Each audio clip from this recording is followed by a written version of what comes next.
추석에 친정 같이 가자는 시어머니 정상인가요? 추석 2주 전에 시어머니가 갑자기 이번 추석은 우리 집 오지 말고 나도 같이 친정집 가자꾸나. 라고 하시는데 처음엔 놀라서 제 귀를 의심했죠. 명절엔 꼭 시댁을 와야 된다고 하셨고 깐깐한 성격이긴 해도 예의에 어긋나는 분은 아닌데 왜 이러시나 싶었어요. 남편도 무슨 소리냐고 당황해하는데 너네 둘이 할 줄 아는 게 뭐가 있니? 사돈 어르신 절대 힘들게 안 하마. 알고 보니 얼마 전에 혼자 사시는 엄마가 큰 수술을 받고 퇴원하셨는데 자식이 저밖에 없거든요. 창피하지만 저와 남편은 정말 아무것도 못해요. 맞벌이 한다는 핑계로 시댁 가도 시어머니가 다 해주셨어요. 엄마가 불편해하실까봐 정말 걱정을 많이 했었는데 막상 친정에 가니 시어머니의 무덤덤한 성격 때문에 더 편하게 생각하셨어요. 나나 사돈이나 자식을 가르칠 건 가르쳐야 했어요. 시어머니는 저와 남편에게 집안일과 엄마 심부름을 많이 시키시고 혼내기도 하셨죠. 그 이후로 엄마와 시어머니는 안부 전화도 하세요. 저와 남편은 아직도 살림은 서툴지만 시어머니에게 배우고 있어요. 저희 가족 힘내라고 좋아요 눌러주세요.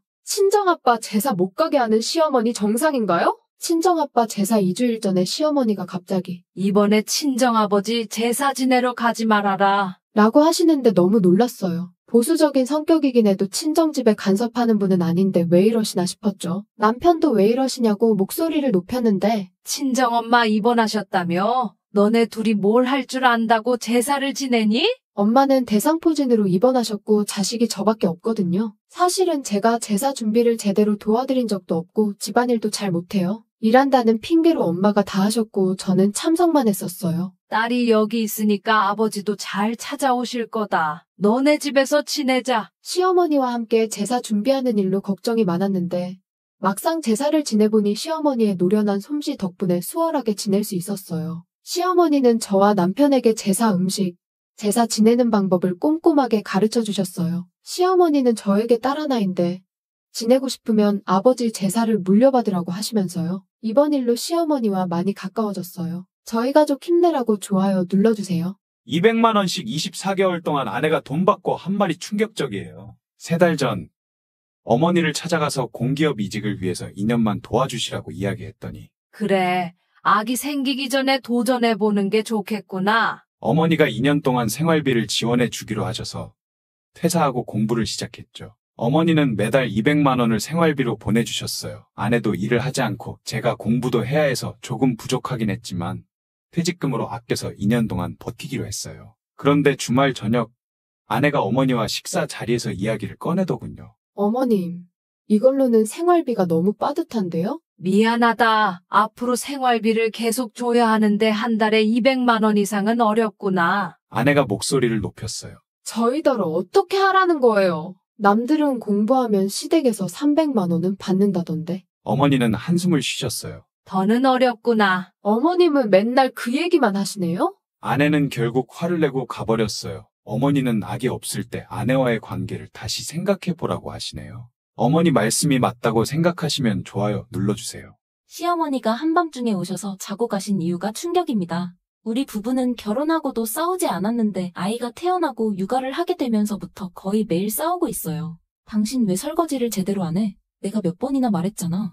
나도 일하고 와서 힘들어. 좀 이해 좀 해줘. 그날도 서로 짜증을 내고 있는데 시어머니께서 갑자기 찾아오셨어요. 이 시간에 누가 왔지? 근처에 지인 만나러 왔다가 시간이 늦어서 여기로 왔다. 오늘 여기서 자고 가야겠구나. 늦은 시간이었던 터라 그러시라고 했어요. 그런데 그날 밤 남편과 저는 오랜만에 깊은 잠을 잘 수 있었어요. 우리 오랜만에 푹 잤네. 그런데 수아는 왜 안 울지? 깜짝 놀라서 아이를 찾았는데 보이지 않았어요. 시어머니도 사라지셨고 냉장고에 쪽지가 붙어 있어서 읽어봤더니 며칠 전에 반찬 주러 왔는데 문 밖에서도 싸우는 소리가 들리더라. 화가 나더라도 부부끼리는 서로 상처되는 말은 하지 않는 게 좋단다. 오늘 하루 수아 봐줄 테니 둘이 데이트하고 오너라. 저희 어머님 멋지시다면 좋아요 눌러주세요. 이혼한 와이프가 제 아이를 낳는다는 게 충격입니다. 우리는 결혼 1년 반 만에 이혼했어요. 가장 큰 이유는 의사소통 부족이었죠. 우리 이렇게 싸우다가는 결국 헤어지겠지?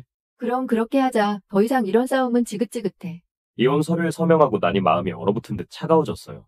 그런데 어느 날 전 아내한테서 임신 소식을 들었어요. 이 아이야, 알아야 할 것 같아서 말하는 거야.